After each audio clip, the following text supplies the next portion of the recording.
And I just remember hearing a god awful like yell. If you've ever heard a yell like that, like it will change your life forever. Like it is something you will hear in a scary movie when someone is literally dying or fighting for their life. And in all honesty, I thought it was a woman. Like it just sounded crazy. And I remember walking out, going to my living room, and I just remember seeing my mom. And like she ran out the door as fast as I've ever seen her run. So me being curious little, I walked to the front of the little patio we had with a big window on our door, and I look out and all I see is just some figure running everywhere crazy in my backyard on fire, and I just see like stuff dripping off his arms and his body, and turns out that was his skin. And I come to realize that's my dad. And to me, seeing that as a 4-year-old, like I didn't know what to think. I thought it was a boogeyman coming after me from a scary movie or something. After that, I just remember like getting lifted off the ground, like almost my breath coming out. And it was my grandma, and she just carried me and ran out the front door with me. And I just remember her like sitting me down in the corner and just calling 911. And within seconds, I'm hearing fireworks going off. It was 4th of July weekend. I see people like coming to our house, like checking if we're okay. I see the ambulance pull up, the firefighters, police, and my grandma's just holding me, and I didn't know what was going on. It was like a disco ball. You just see colors everywhere. Colors and people running and yelling and shouting. And after that, it just like everything went blank. And then turns out like I ended up staying with my grandparents. My dad was burned severely, 75% of his body, 3rd-degree burns, hanging on by a thread. He was flown to Galveston because they're known to be the best with burn victims. He ended up staying there for, I believe, a total of 5 months with recovery, surgery, everything. And my mom obviously stayed with him, so I moved in with my grandparents for all that time, and they played those father-mother figures for me.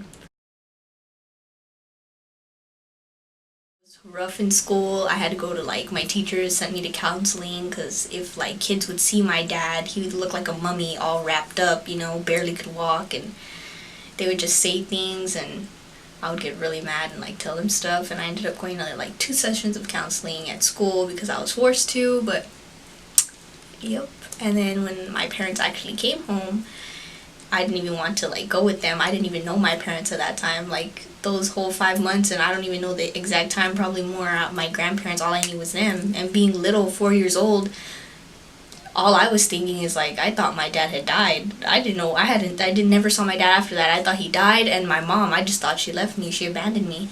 So when my mom would pick me up, I just remember like crying and bawling, and my mom would tell me like I would like throw tantrums when she would pick me up because I just wanted to stay with them. Actually, I grew out of it, but that was the most traumatic thing I have ever witnessed and went through, and especially being such a child, 4-year-old. You don't know, you don't understand anything, so it took me a good while to understand.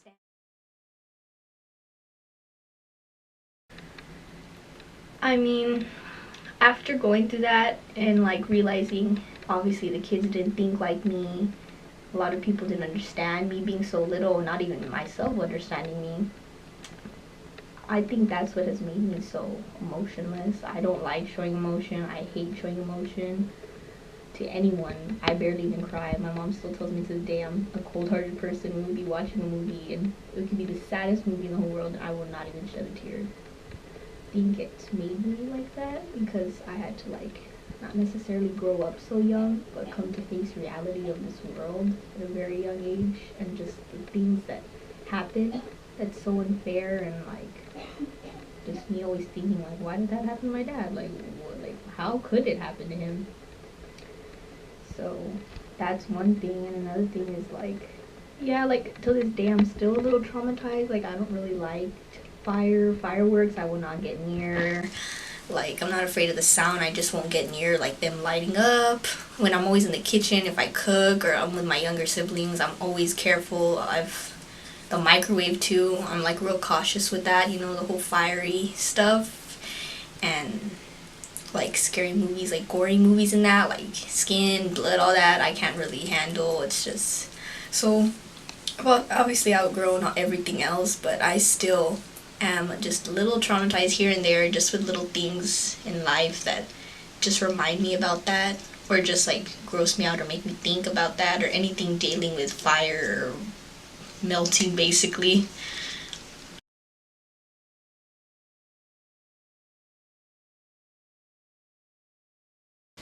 A piece of advice is to actually let people in, open your heart, like allow people to help you out, because that's one thing, obviously. One, because I was little, but two, just the person I am, I don't let people in easily.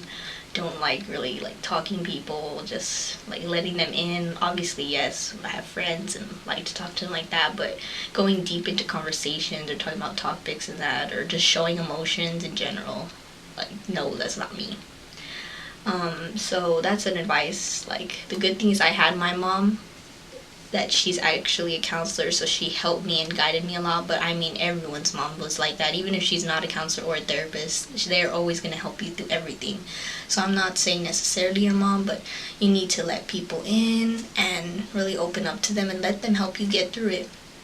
I'm pretty sure I would have been a lot better. I mean, I'm pretty sure I could watch gory movies or like been like whatever and don't care in the kitchen and stuff like that, and I would have been a lot better. I would have like obviously probably been like a normal person, regular emotions, cry, shed a tear here and there. I think it would have advanced me a lot, especially like right now in the future.